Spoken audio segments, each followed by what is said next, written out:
오늘 일기예보대로 비가 막 쏟아지는데 빗소리를 배경으로 하모니카 연주를 들으니까 또 더 좋은 것 같습니다.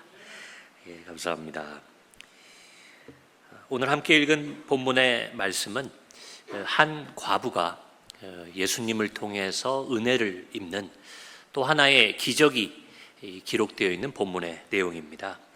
이 내용을 보시면 이 과부의 그 상황을 우리가 한번 생각해 보면 좋을 것 같아요. 이 과부는 그 호칭에서부터 드러나죠. 과부라는 말은 남편을 잃은 겁니다. 남편이 없는 여인. 당시의 문화로 보건대 요즘도 남자든 여자든 배우자를 잃고 혼자 사는 것은 어려운 일일 겁니다. 애초에 혼자 있었으면 덜했겠지만 함께 있다가 한 사람을 떠나보내게 되는 일은 참 큰 슬픔이요 아픔일 겁니다. 당시의 문화나 시대적 배경을 본다면 여자 혼자 그 유대인 그 사회에서 살아간다는 건 더 어려운 일이었겠죠. 그 자체가, 과부라는 존재 자체가 어려움이요 고난을 드러내는 그 이름이라고 할 수 있습니다. 그런데 거기에 더한 고난이 주어진 겁니다. 성경에 보면 독자라고 되어 있어요. 하나밖에 없는 아들, 어쩌면 남편을 잃고 이제는 내 소망을 다 투여하고 살아가는 그 하나밖에 없는 귀중한 아들이 이유는 알지 못하지만, 성경에 나와 있지 않기 때문에 알지 못하지만 젊은 날에 목숨을 잃었습니다. 주님은 오늘 본문에서 그를 청년이라 부릅니다. 아주 이른 나이에, 젊은 나이에, 앞길이 창창한 나이에 목숨을 잃어버린 겁니다. 그 어머니의 마음이 어떨까요? 남편을 잃은 슬픔에 자녀를 잃은 슬픔이 더해져서 더 이상의 소망이 없는 그 여인에게 예수님이 찾아가 그에게 구원을 선포하십니다. 그 구원은 다름 아니라 죽은 아들이 살아나는 일이었습니다. 여러분, 이 여인을, 이 과부에 대해서 우리가 이렇게 한번 생각해 볼 수도 있어요. 당시의 문화와 사회로 본다면 요즘 이런 표현 많이 들으실 겁니다. 사회적 약자 중에 약자일 겁니다. 남편을 잃고 나를 부양해주고 나를 책임져줄 그 사람을, 가장을 잃고 살아가다가 이제는 의지할 수 있는 젊은 아들마저 잃어버린 사회적인 약자가 되어버린, 누가 봐도 불쌍한 그 여인에게 예수님이 찾아가 기적을 베푸셨다는 겁니다.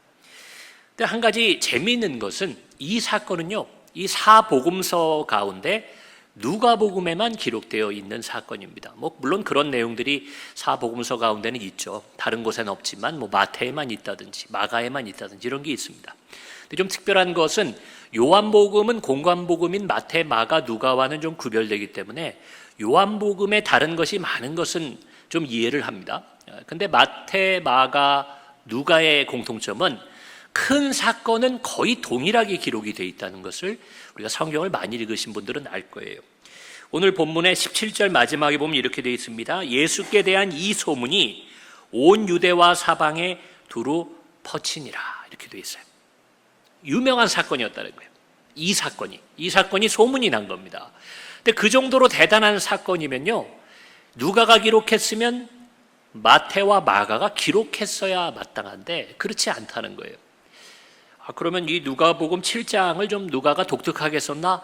제가 그래서 한번 찾아봤는데 그렇지 않습니다. 저희가 11절부터 읽었는데 누가복음 7장 1절에서 10절까지의 내용은 예수님께서 백부장의 종을 고치시는 이적이 기록되어 있습니다. 근데 그것은 마태복음과 요한복음에 똑같은 사건이 나와요. 그리고 저희가 17절까지 읽었지만 그 다음에 이어지는 18절부터는 어떤 내용이 나오나 하면 세례 요한의 제자들과의 대화가 담겨 있는데 이건 역시 마태복음에 그대로 기록되어 있습니다. 자, 보세요. 이야기가 전개되는데 앞부분, 뒷부분은 다른 공관복음에 나오는데 요 가운데 토막 11절부터 17절은 딱 누가복음에만 기록되어 있다는 겁니다. 이게 은밀하게 일어난 일인가? 그러기에는 11절에도 이렇게 되어 있어요. 제자와 많은 무리가 동행할 때 있었던 사건입니다. 그리고 이게 보통 사건이 아니잖아요. 장래 행렬 중에 죽은 자를 살리신 그런 일이고, 그리고 마지막에 뭐라고요? 이것이 온 유대와 여러 지역에 소문이 날 정도로 유명한 사건이었다, 누가는 기록합니다. 자, 그런데 마태, 마가, 요한복음에는 이 내용이 없어요. 자, 이런 내용들이 나올 때 그 신학자들 중에 저는 별로 좋아하지 않는데 그런 해석을, 이 사건의 진위 여부를 좀 의심하는 분도 있습니다. 이게 역사적인 사실이라면 마태와 마가는 이걸 왜 빼먹었느냐? 요한은 좀 후대에 썼으니까 그렇다 치더라도 공관복음으로 묶이는 마태와 마가가 기록 안 한 걸로 봐서는 이게 실제 있었던 일이겠느냐? 죽은 자를 살리는 게 쉬운 일이겠느냐? 이런 질문을 하는 신학자들이 있다는 겁니다. 신학자들이야 의심하고 연구하는 게 학자의 도리라고도 할 수 있겠지만, 여러분 신앙인들은 적어도 우리가 성경의 성령의 역사를 통해서 들어와 있는 내용들, 그 책에 대해서는 의심하지 말아야 된다. 저는 그렇게 생각해요. 그게 신앙인의 자세일 겁니다. 오히려 여러분 특정되어 있습니다. 나인이란 성, 어디서 일어난 사건인지가 나와 있어요. 그리고 누가는 자신합니다. 이거는 그 이후에 온 유대의 소문이 날 정도로 우리가 다 알고 있는 이야기가 아니냐, 그런 자신감을 가지고 기록했다고 봅니다. 그래서 이걸 어떻게 보는 게 차라리 저는 나을까 고민해 보면요, 예수님의 이적 사건이 너무 많았다, 이게 맞을 거예요. 너무 많아요. 근데 그 가운데에서 선별해서 이 안에 기록을 해야 되는데, 특별히 누가는 이 사건을 기억하고 혹은 이 사건을 전해 듣고 그것이 너무 인상적이어서 다른 복음서에는 없더라도 나는 이것을 반드시 실어야겠다, 그렇게 기록했다고 보는 것이 맞을 겁니다. 우리 교회 성도님들은 저의 설교를 통해서 이 이야기 많이 들어보셨을 거예요. 누가복음이 다른 복음서랑 차별이 되는 부분이 예수님을 참 인간으로 묘사했다, 제가 그런 얘기 드린 기억이 나시죠? 예를 들면 마태복음은 이제 왕으로 오신 예수님을 이야기했다면, 이 누가복음은 그 왕도 인간이지만 그러나 참 인간, 우리와 같은 인간인데 온전한 인간, 본질적인 인간은 어떤 모습인지를 예수님을 통해 우리에게 가르쳐주는 책이 누가복음이라고 말씀드렸어요. 그러다 보니 누가는 사람에게 관심이 많았습니다. 하나님에 대해서도 관심이 많지만 사람에 대해 관심이 많고, 그는 이방인이었다고 그러죠. 그리스 사람이에요. 그는 안디옥 출신이라고 우리에게 알려져 있고 그리스인, 헬라인이라고 되어 있습니다. 그러니 이방인의 관점에서 예수 그리스도에 대한 복음서를 썼으니까 이방인에 대한 관심이 그의 복음서에는 많이 나와 있어요. 이방인뿐이 아닙니다. 이방인으로 대표되는 소외된 자들에 관한 이야기, 여인에 관한, 여성에 관한 이야기가 제일 많이 나온 것도 누가복음입니다. 그리고 누가는 복음을 전함에 있어서 언제나 뭘 많이 얘기하냐면 가난한 자와 부유한 자의 이야기를 누가복음에서 제일 많이 하는데, 여러분 대부분 누가 좋은 사람인 줄 아시죠? 가난한 자들의 신앙을 이야기하고 부유하지만 하나님을 제대로 믿지 않는 사람들에 대한 비판을 이 누가복음에서는 많이 하고 있습니다. 바꿔 말하면 누가의 관심, 그리고 누가가 예수님을 통해 받았던 복음이라는 것은 소외되고 가난하고 어려운 자들을 향해 그들을 위해 예수님이 오셨다는 것을 그는 복음서에서 강하게 증언하고 있다는 것이죠. 그러니 다른 복음서에는 실리지 않았다 하더라도 이 나인성의 과부의 사건은 이 누가의 관심사와 딱 맞아떨어지는 거였어요. 예수님이 유명하지도 않고 대단하지도 않고 오히려 사람들이 관심을 기울이지 않는 그 가난하고 억눌리고 가진 것이 없는 그 과부에게 이러한 이적을, 은혜를 베푸셨다. 내가 이것만큼은 후대에 남겨야겠다. 아마 그런 마음으로 누가는 다른 많은 사건 가운데 이 사건을 적당한 곳에 집어넣은 것이 아닌가, 저는 그렇게 생각합니다. 역사적인 사실이지만 다른 복음서에서는 좀 넘어갔던 사건을 누가는 이 안에 넣었다고 저는 믿습니다. 여러분, 그리고 동시에 이러한 가난한 자, 소외된 자에 대한 관심은요, 우리 예수님의, 오늘 제가 설교의 제목을 붙인 대로 바로 예수 그리스도의 주된 관심사였다는 것을 우리는 잘 알고 있습니다. 예수님은 여러 군데에서 그렇게 말씀하셨다는 그 증언이 있어요.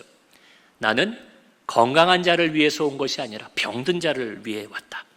나는 의인을 위해 온 것이 아니라 여러분 죄인을 위해서 왔다. 이렇게 얘기하셨잖아요. 그러니 그런 점에서 누가가 정답을 말하고 있는 겁니다. 소외된 자, 또 사회에서 무시당하는 자, 죄인이고 낮은 자, 이런 자들에게 주님의 행하셨던 놀라운 이적을 더 많이 기록한 누가의 관점은 어찌 보면 예수님의 관심에 부합하는 내용이라고 저는 생각합니다.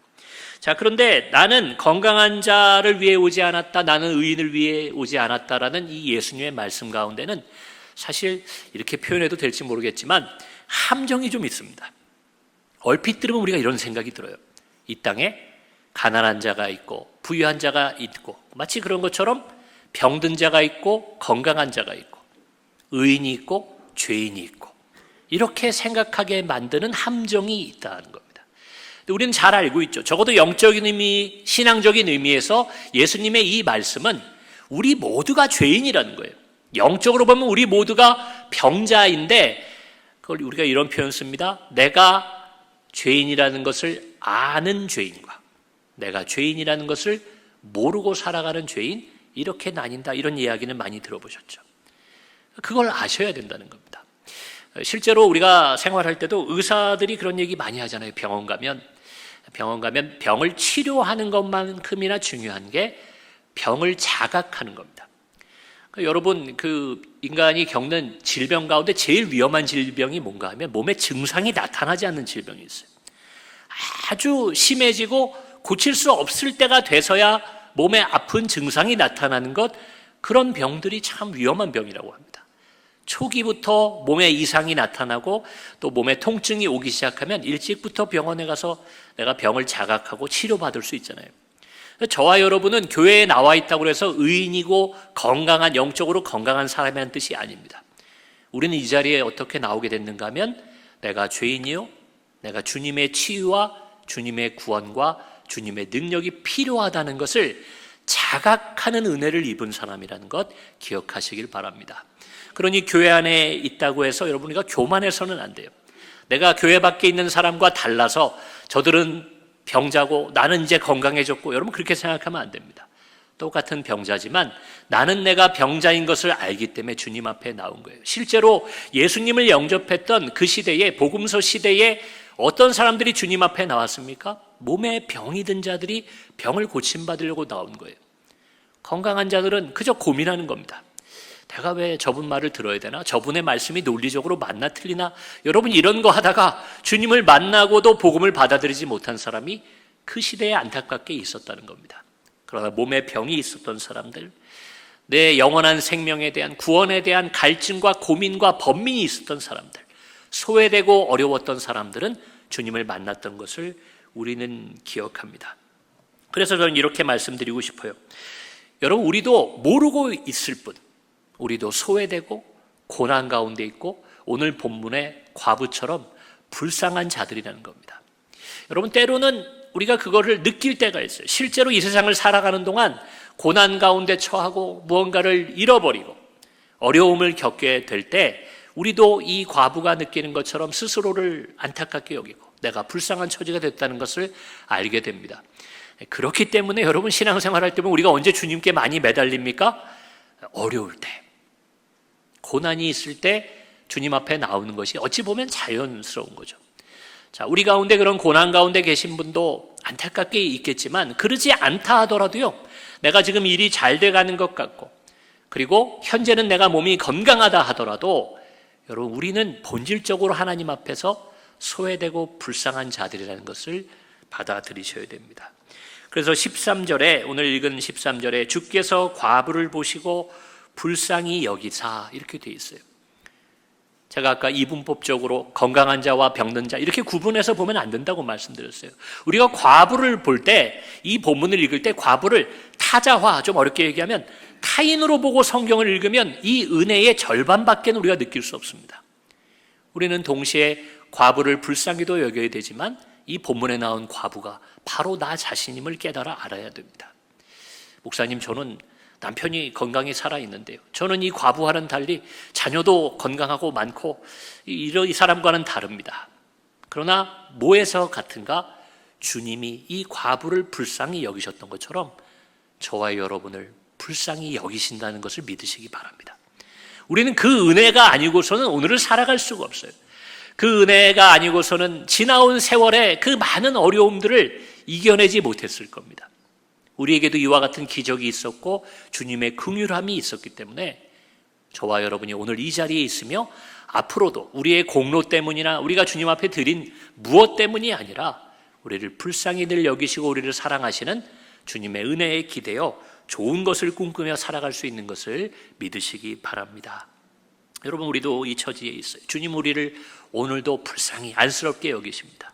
우리가 잘못해도 짜증내고 화를 내시는 게 아니라 어쩌다 저렇게 됐나 안쓰럽게 여기고 불쌍히 여기신다는 거예요. 우리를 위해 눈물을 흘리고 계신 분이 주님이십니다. 그러나 여러분, 동시에 다른 관점에서 본다면 이 사건을 기록한 누가의 관심을 우리도 가져야 되지 않겠나, 그 생각을 하게 됩니다. 누가복음을 읽어보면 앞서 말씀드린 것처럼 누가의 관심도 가난하고 소외된 이웃들에게 향해져 있었어요. 그러니 그것이 기억나는 거예요. 또 그것을 기록하고 싶은 거예요. 내가 무엇에 관심을 가지냐에 따라 여러분 그것이 보이고 그것이 들려지게 됩니다. 그것이 예수를 만난 이후에 변화된 누가의 관심이었는지, 혹은 누가가 예수님을 만나기 전부터 좀 가난하고 소외되고 어려운 이들을 바라보는 그런 사랑이 많은 사람이었는지는 모르겠습니다. 그러나 적어도 누가도 훗날 예수님의 제자로서, 또 초대교회의 사역자, 사도로서 그는 예수님이 이 땅에 오신 목적, 나는 섬김을 받고자 함이 아니요 섬기고자 왔다라고 말하는 주님의 가르침을 누구보다 잘 알고 그것을 실천한 주님의 제자가 아니었나, 저는 그렇게 생각해 봅니다. 그 목적 그대로 그는 사역했어요. 그리고 그 목적 그대로를 이 복음서에 기록한 겁니다. 섬기려 왔기 때문에, 섬김이 필요한 어려운 이웃들에게 그의 관심이 향해 있었던 겁니다. 제가 이렇게 한번 여쭤볼게요. 저와 여러분의 관심은, 오늘을 살아가는 저와 여러분의 관심은 어디를 향해 있습니까? 한번 스스로 생각해 보시면 좋을 것 같아요. 여러분, 저는 잘 아시죠? 우리가 하나님의 은혜로 이 땅에서 잘되고 성공하고 많은 것을 소유하는 것을 죄악시하는 금욕주의 신앙을 가진 사람은 아닙니다. 그건 좋은 일이에요. 왜요? 오늘 우리가 읽은 본문에 이 과부가 경험한 것처럼 우리가 어렵고 힘들 때 주님은 은혜로 우리를 높여주시고 채워주시고 회복시켜주시기 때문에 우리의 인생에 좋은 것이 많은 것, 형통한 삶을 사는 것, 눈에 보이는 복을 받는 것도 중요합니다. 여러분, 그런 복을 많이 받으시기를 바랍니다. 자, 그런데 중요한 건 오늘 본문과 연관해서 바라볼 때 그 복을 받는 것, 받아 누리는 것까지는 괜찮은데 우리의 관심은, 우리는 어려울 때 주님을 통해 잘 됐습니다. 회복됐습니다. 또 좋은 것을 받았습니다. 그런 우리의 관심은 어디를 향해 있느냐? 주님의 제자가 됐다면, 성도가 되었다면 이제는 주님이 바라보시는 곳을 함께 바라보는 예수님의 관심을 가지고 살아가야 되는데 우리가 그러지 못할 때가 있어요. 우리가 예수님의 제자라면 우리의 관심도 예수님을 닮아야 될 겁니다. 그런데 그러지 못할 때가 많다는 것이 문제입니다. 여러분, 높아지기 원하는 사람 한번 생각해 보세요. 내가 계속 승진하고 높아지길 바라는 사람, 또 부유해지기를 원하는 사람, 그게 참 애매하죠. 얼만큼이 부유한 겁니까? 네, 얼만큼이 부유한 겁니까? 저는 동일한데 어떤 사람들을 만나면 제가 부자처럼 느껴질 때가 있어요. 또 어떤 목사님들하고 만나면 나는 가난한 목사구나 또 생각이 들 때가 있습니다. 이처럼 부라는 것은 상징적인 것이고 높다라는 것도 상징적이죠. 내가 어떤 사람보다는 사회적인 지위가 높을 수 있습니다. 세상은 그런 거 줄 세우길 좋아하니까요. 그런데 높은 사람을 정말 만나면 또 내가 초라하고 낮다라는 느낌을 받는 것이 이 세상의 삶입니다. 자, 그런데 높아지길 원하는 사람, 부유한 사람들은 무엇을 바라보고 살아갈까? 뻔한 답이지만 제가 한번 질문 드리는 거예요. 나는 계속 높아지길 원하고 계속 부유해지길 원하는 사람은 위를 볼까요? 아래를 볼까요? 위를 보는 겁니다. 관심이 위에 있어요. 나에게 좋은 것이 많아도 아무개는 이것도 가지고 있던데 더 가진 사람을 보는 거죠. 나도 사람들이 볼 때는 아무개 씨 성공하셨네요, 칭찬을 듣는 사람인데 더 성공한 사람을 바라보면 나는 아직도 갈 길이 먼 것 같아요. 그러니 관심은 계속 어디로 갑니까? 더 높은 것, 더 성공하는 길, 더 많이 가는 길. 그래서 이런 말을 많이 해요. 수준 높은 삶이다, 이런 말이 세상에선 있습니다. 인생의 삶을 수준으로 이렇게 나누는 거예요. 레벨링 하는 거죠. 내 삶의 수준이 더 높고, 과거에는 그게 뭘 먹느냐에 따라 많이 갈렸던 적도 있다고 그래요. 제가 아주 어린 시절에는 어른들이 그때까지만 해도 그런 얘기를 하셨어요. 매일 쌀밥을 먹는 집과 그러지 못한 집, 무엇을 먹느냐, 이게 차이가 나는 거죠. 쌀도 여러분 추억 제가 소환 한번 하면 쌀밥만 먹어도 안 돼요. 쌀도 일반미를 먹어야 좀 더 잘 사는 집이고 정부미 먹으면 조금 더 어려운 집이고 뭘 먹느냐에 따라 삶의 수준을 나누기도 했습니다. 언젠가부터는 무슨 차를 사느냐, 혹은 어떤 집에 사느냐, 또 어떤 사람들과 어울리느냐, 이런 게 내 삶의 수준을 결정한다. 더 나아가선 그 사람의 좋고 나쁨을 평가한다. 결혼이 어려워지고, 여러분, 사람들이 함께하기 어려워진 이유가 내가 저 사람과 수준이 맞나, 저 사람이 내 수준에 맞나를 너무 세밀하게 맞추고 있는 건 아닌가, 저는 그런 생각이 들 때가 있어요. 일반화해서 얘기하면 안 되겠지만 우리 가운데는 그런 것이 있습니다. 이걸 바꿔 말하면 내가 내 인생의 관심이 어디로 향해 있느냐에 따라 내 삶의 발걸음이 이끌려 가게 돼 있다는 겁니다. 자, 그래서 기독교 신앙 생활이 어려운 거예요. 우리는 예수님께 복을 구합니다. 잘 되기를 구해요. 어려우니까, 힘드니까 아버지 도와주옵소서, 아버지께 구하라고 성경은 얘기합니다. 그러면 주십니다. 근데 잘 되고 나면 사람의 마음이 그래요. 잘 되고 나면 뭘 봅니까? 높은 데를 보고 더 많은 데를 바라보게 된다는 거예요. 그게 인간의 악함이에요. 저는 주님의 마음을 제가 어떻게 100% 알겠습니까? 근데 성경을 통해 미루어 볼 때 주님 우리에게 바라시는 것, 내가 너를 구해줬으니, 내가 너에게 좋은 것을 값없이 줬으니 너희도 어려운 이웃과 낮은 자들에게 그렇게 주고 그들을 위한 삶을 살아라. 저는 그게 주님의 뜻이 아닐까 생각합니다. 그런데 사람들은 그러지 못해요. 그건 주님의 관심이고, 그건 교회가 할 일이고, 그건 목사님 같은 분들이 생각할 거고, 나는 더 잘 되기 위해 예수를 믿고, 더 많이 갖기 위해 예수를 믿고, 더 성공의 길을 걸어가기 위해 주님을 믿겠습니다. 여러분, 당시에도 주님의 제자 가운데도 그런 사람들이 있었습니다. 바꿔 말하면 나의 관심을 가지고 주님의 뒤를 따랐던 사람들이 있더라는 겁니다.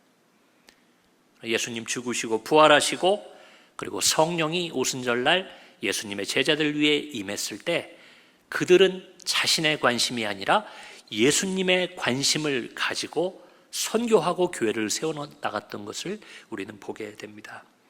여러분, 저는 믿습니다. 하나님께서 우리에게 성공도 주시고요, 또 가난한 자들에게 부욕해 하시는 은혜를 우리에게 주신다고 믿습니다. 이거 저의 바람이 아니라 오늘 본문에 나오잖아요. 아무것도 가진 것 없고 다 잃어버린 나인성의 과부에게 하나님은 최고의 것을 주셨습니다. 여러분, 아마도 그 지역에서 그 아들과 이 어머니는 유명 인사가 됐을 거예요. 장례 행렬 가운데 많은 제자와 사람들이 모인 자리에서 그 아들은 살아난 아들이 됐습니다. 사람들이 그를 영웅시할 겁니다. 예수님의 은혜를 입었다는 생각에 이 어머니도 많은 사람들의 섬김을 받게 됐을 겁니다. 요즘 같으면 아마 유튜브 방송하면 떼돈 벌 것 같아요. 죽다가 예수님 때문에 살아났다. 여러분, 이게 얼마나 자랑스러운 일입니까? 이러한 복과 은혜와 기적이 저와 여러분에게도 주어지는 것을 믿으시기 바랍니다. 근데 그러한 은혜를 이미 체험하셨고 또 앞으로도 소망하고 살아가신다면, 그러나 우리의 일상생활 가운데, 신앙생활 가운데서는 주님의, 우리 예수님의 관심에 우리도 관심을 기울이면 좋겠습니다.